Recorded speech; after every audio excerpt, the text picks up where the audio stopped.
निकल गई तो मैं तो इमाम आली मकाम रज़ियल्लाहु अन्हु की बात कर रहा था। उनका मकाम अल्लाह ने बुलंद फरमाया है। सिर्फ आप मोहब्बत करें उनसे। फरमाते हैं मुस्तफ़ा करीम अलैहिस्सलाम,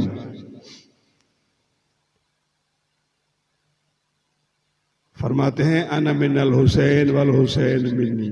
कुरान करीम में अलबैत की शान बयान फरमाई है और ऐसी शान आप सुनते रहे, मुख्तलिफ उलमा की जुबानों से सुनते रहे, हर एक का जोर अपना अपना होगा। आयत तो वही होगी। तो मेरे दोस्तों, हम अलबैत से प्यार रखते हैं। अलबैत से, हुजूर की औलाद से प्यार करता है, जब मरेगा तो शहीद का दर्जा पाएगा। न आपने तलवार उठाई, न आपने घर छोड़ा, न आपने जिहाद शरीक हुए, मगर आप हुब्बे मुस्तफ़ा के अहल बैत में रहे, आप उसी मोहब्बत में मरे, तो अल्लाह ताला आपको शहीदों में दर्जा अता फरमाएगा। तो हसनैन से प्यार करो। ये जो आप बैठे हैं, ये प्यार की मोहब्बत की निशानी है।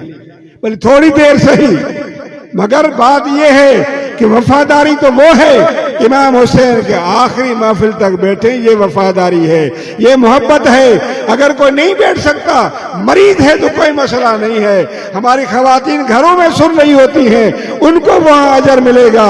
मरीज घरों में सुन रहे हैं, उनको वहां अजर मिलेगा। आप यहां सुन रहे हैं, आपको यहां अजर मिलेगा।